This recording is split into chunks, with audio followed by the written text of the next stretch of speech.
Hello, if we've never met before, my name is Rachel, and I like to talk about helping people suffer less and become their happiest and healthiest selves.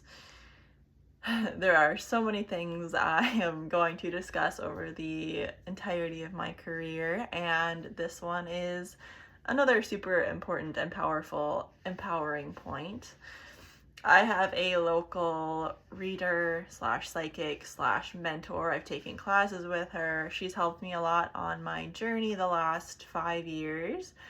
And there's one point that she said not too long ago that I want to talk about in a message today, which is fear does have a voice, but don't give it a vote. Because you're in a human body, you have a fear response or an anxiety response. That response has kept the human race alive because that fear saved us from the saber-toothed tigers, right? Oh my gosh, there's a tiger coming at me. If I didn't run away and have that fear response, I would be eaten and my species would die. So the response has kept us alive because it made people run away from fear, from things that were bringing up that fear response, from dying. In modern life and this time of great awakening and ascension and crazy times, so many people waking up, things are being brought to the surface that have always been there but really haven't been okay, and there's a lot of uncomfortable growth in that and like shedding the light on a lot of darkness that's been here for a long time. There's fear everywhere you look.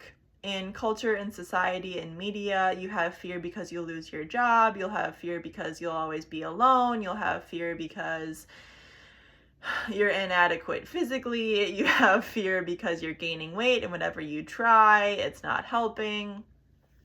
So as long as you're in a human body, it will have a voice. Fear will have a voice. However, the more aware you become of that fear response, and the more you bring down your fight or flight response and work on healing your vagus nerve, work on removing trauma, those trauma responses, the more you become mindful of your reactions and being in your body and how it reacts to certain situations and scenarios, you are going to become more empowered and have a happier and healthier, more abundant life. Because then you're like, you can talk to yourself and you can say, okay, fear, I'm seeing you right now and I'm validating that fear is coming up because this is a scary step that I want to take.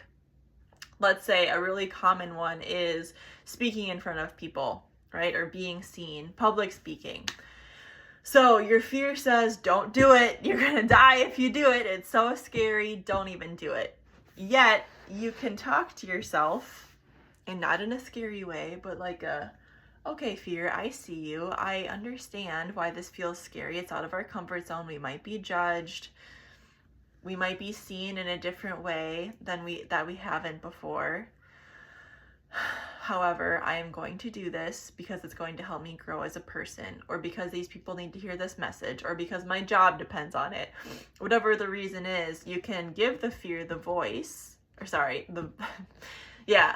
fear does have a voice, so it's going to tell you, it's going to give you messages and information about your choices that you're making.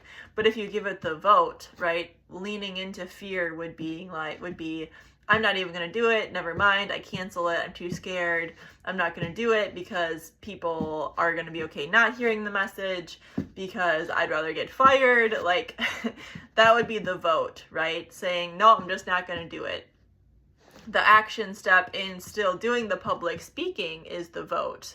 So you gave fear the voice because it's scary. However, your vote is still, no, I need to keep my job. No, these people need to hear this message. No, I'm going to grow in a healthy, more moving forward way. So again, relate this to any area of your life. Is it scary to put yourself out there when it comes to dating or a first date? Yes. Are you going to give it that vote and just not do it? Are you going to do it even though you're scared? You can be your authentic self. How about you work on that more? That's what I've done.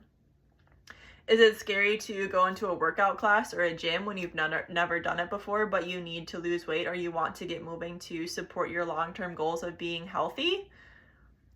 What's the vote? Are you going to show up and do it? Maybe you take a different choice and you work out outside or work out at home. right? You get to make choices because of the fear response that's giving you information. So if you can become empowered in this rather than being a victim to the fear, that's incredibly powerful, right? That's also going to be in your career, in your money, in your business, in the family that you want, in the family that you have, right? A lot of people have a lot of, I don't know, interesting dynamics in their family, right? And they give fear a vote and just say, oh, well, I'm not even going to talk to that person ever again. Like, I've cut my siblings out of my life. Like, I understand there's toxic situations.